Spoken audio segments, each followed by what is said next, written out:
सरकारने काही गुन्हा दाखल केलाय का? ॲक्च्युली जेव्हा शेवटचा टप्पा होता वॉर्ड नंबर 5मध्ये, तिथे आपले उमेदवार होते, जे आमच्या महिला उमेदवार आहे, मुस्लिम उमेदवार आहे, आणि त्यांच्यासोबत त्यांचे जे आता घरातले लोक ते शेवटून मतदान त्यांचं बाकी होतं ते करायला गेले, तर तिथे धक्काबुक्की झाली, त्यांच्या घरच्यांना तिथे मारलं गेलं.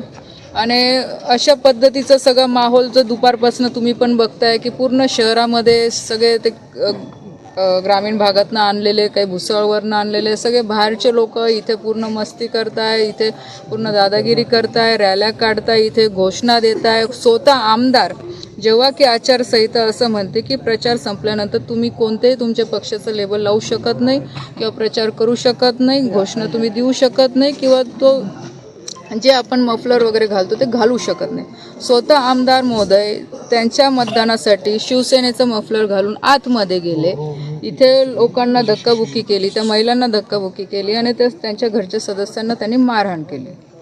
पण आता काय झालं? आता तक्रार आम्ही हीच दिलेली आहे की जो काही प्रकार घडलेला आहे तो इथे FIR मध्ये आम्ही नोंद करायला लावलेला आहे, आणि चंद्रकांत पाटील असतील किंवा त्यांच्यासोबत ते जे काही त्यांचे सगळे शिवसेनेचे पदाधिकारी असतील, कार्यकर्ते असतील, त्यांच्या गुन्हा नोंद झालेला आहे. ते पोलीस स्टेशन ते असं बोलले होते तेव्हा की त्यांना तुम्ही पोलीस समजूत करायला पाठवले, ते तुम्ही धमकी दिली, पोलीस धमकी द्यायला आले मला बाहेर निघा असं मतदान केंद्राचं असं बोलले होते मतदान आमदार. बघा, एक विषय आहे की 100 मीटरच्या आतमध्ये कोणालाही जायचा अधिकार नाही आहे.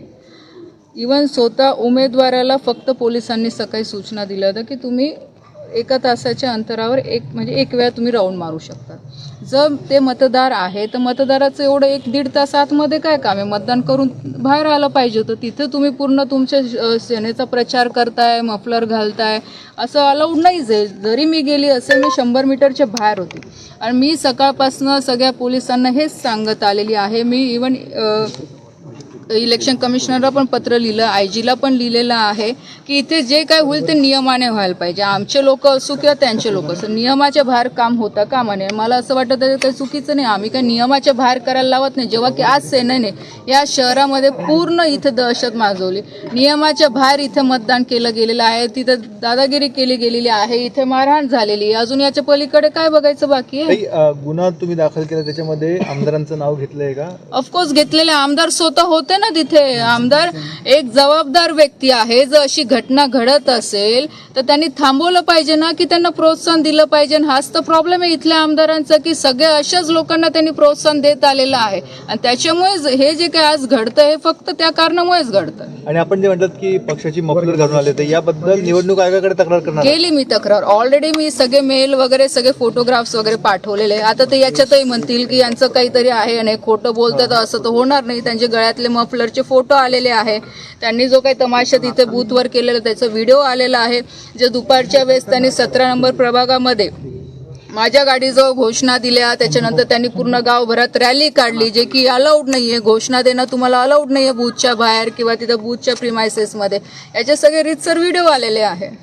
आमदारांच्या कार्यकर्त्यांविरुद्ध तुम्हाला आता गेल्या काळात जर विचार केला 3ऱ्यांदा पोलीस स्टेशनला यावं लागतं मंत्री असं. हो, तर मी तेच सांगते, हे मुक्ताईनगरच्या इतिहासात कधीच झालं नाही. मी आत्ताच पोलिसांना सांगत होते की मी राजकारणात आल्यापासनं किंवा मी मुक्ताईनगर शहरामध्ये आल्यापासनं ह्या फक्त वर्षभरात मला 2 वेळा यावं लागलं, ते पण माझ्या मुलीसाठी आणि आज या कार्यकर्त्यांसाठी. याच्या आधी मला गरजच पडली नाही, कारण अशी परिस्थिती मुक्ताईनगर शहराची नव्हतीच. ठीक आहे, राजकारण असतं, पक्ष असतं, जो तो त्या आपल्या आपल्या परीने करत असतं, पण इतकं इथं माज आणणं ह्या लोकांना आणि इतकं ह्या अशा पद्धतीने वागणूक करणं हे कितपत योग्य आहे? पत्र करण्याची मागणी करणार आहे का तुम्ही? निवडणूक आयोगाकडे आचारसंहितेचं उल्लंघन झालं ऑफकोर्स करणार आहे. मी आधीच सांगितलं की मी कंप्लेंट केलेली आहे, सगळे फोटोग्राफ्स वगैरे सगळे मेल केलेले आहे.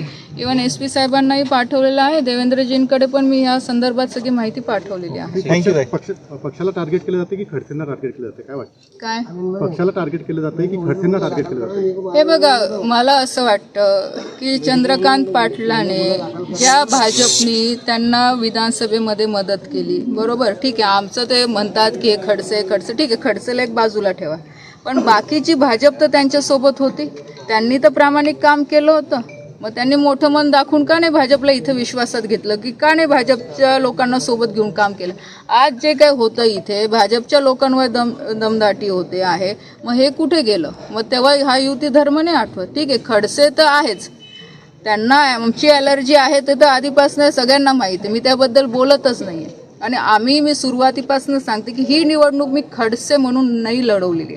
मी एक भारतीय जनता पार्टीची कार्यकर्ता आहे, खासदार आहे, आज मंत्री आहे, तर मलाही माझ्या पक्षाचा विस्तार करायचा अधिकार आहे, कार्यकर्त्यांना संधी देण्याचा अधिकार आहे आणि ते मी केलेलं आहे.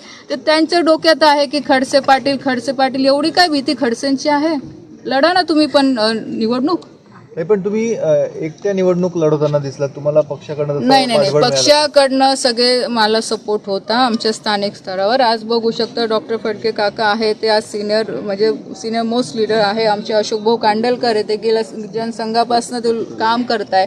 जुने भाजपचे म्हणजे माझ्यापेक्षा तर कितीतरी वर्ष आधीपासून ते काम करताय. माझे जिल्हा परिषद अध्यक्ष राहून चुकलेले, पक्षाचे उपाध्यक्ष आहे, ते आपले प्रदेशाचे उपाध्यक्ष आहे. तर त्याच्यामुळे असं नाही आहे, तालुक्याची टीम, आमची जी विधानसभेची टीम, बोदवड मुक्ताईनगरची पूर्ण टीम आमच्या सोबत होती आणि एकटी मी करूच शकत नाही. कार्यकर्ता तर लागणारच आणि निवडणूकच कार्यकर्त्यांसाठी आहे, तर बिना कार्यकर्त्यांचं मी एकटी काय करणार आहे? कार्यकर्त्यांचा सपोर्ट सगळं होतच. कार्यकर्ते सगळे ग्राउंडवर आहे, काम करताय, रात्रंदिवस